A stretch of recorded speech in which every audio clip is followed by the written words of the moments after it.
નમસ્કાર દર્શક મિત્રો, મફત સિલાઈ મશીન યોજના ગુજરાતની અંદર આવી ગઈ છે। તો ગુજરાતની મહિલાઓને મળશે મફત સિલાઈ મશીન। તો કે આ યોજનાની પાત્રતા શું રહેશે અને જરૂરી દસ્તાવેજો શું રહેશે, આ સંપૂર્ણ માહિતી આપણે આ એક વિડીયો દ્વારા જોઈશું।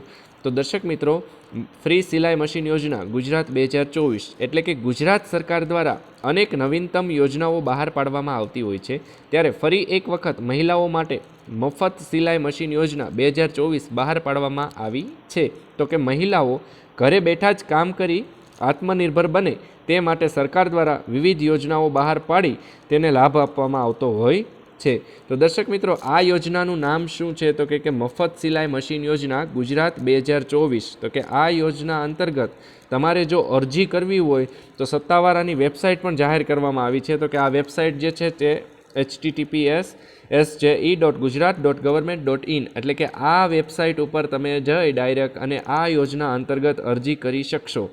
તો કે આ યોજનાનો લાભ કોને મળશે? તો કે ફક્ત ને ફક્ત મહિલાઓને આ યોજનાનો લાભ મળવા પાત્ર છે। સહાય પેટે ₹21,500 સહાય પેટે મળવા પાત્ર છે। યોજનાનો ઉદ્દેશ્ય શું છે? તો કે મહિલાઓને આત્મનિર્ભર બનવા માટે આ યોજના જે છે તે બહાર પાડવામાં આવી ગઈ છે। હવે દર્શક મિત્રો, આપણે જોઈએ કે મફત સિલાઈ મશીન યોજના ગુજરાત 2024માં મળવાપાત્ર સહાય કેટલી રહેશે? તો કે માનવ કલ્યાણ યોજના 2024 હેઠળ વિવિધ સાધનોમાં સહાય આપવામાં આવે છે, જેમાં મફત સિલાઈ મશીન આપવામાં આવશે।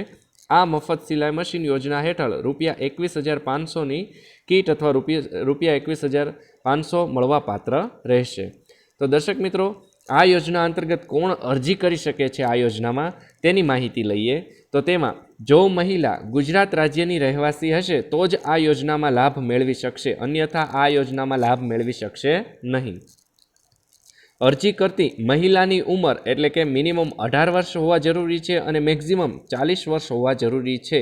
તો કે 18 વર્ષથી લઈ અને 40 વર્ષ સુધીની વયમર્યાદા જે મહિલાની હશે તેવી મહિલા આ યોજનાની અંદર અરજી કરી શકશે।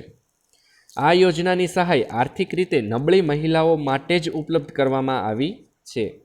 ગુજરાત રાજ્યની વિકલાંગ મહિલાઓ પણ આ યોજનાનો લાભ મેળવી શકે છે।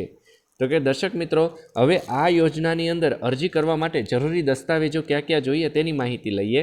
તો કે આ યોજના અંતર્ગત કોઈપણ સરકારી ઓળખપત્ર જેમ કે આધાર કાર્ડ છે, પાન કાર્ડ છે અથવા ચૂંટણી કાર્ડ છે જે અરજી કરવા માટે જરૂરી દસ્તાવેજ છે। તદુપરાંત બીજું દસ્તાવેજ છે પાસપોર્ટ સાઇઝનો ફોટોગ્રાફ। તદુપરાંત વાત કરીએ તો સિગ્નેચર એટલે કે સહી।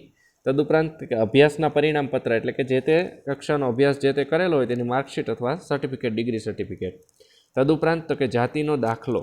તદુપરાંત તો કે લિવિંગ સર્ટિફિકેટ તથા અન્ય મહત્ત્વના કાગળો। એટલે કે આટલા ડોક્યુમેન્ટ જે છે તે તમારે અરજી કરવા માટે ખૂબ જ જરૂરી છે કે જે અપલોડ કરવાના રહેતા હોય છે। તો દર્શક મિત્રો, આપને અમારો આ વિડીયો પસંદ આવે તો અમારી આ ચેનલને લાઇક, સબસ્ક્રાઈબ અને શેર કરવા વિનંતી। ધન્યવાદ, આભાર।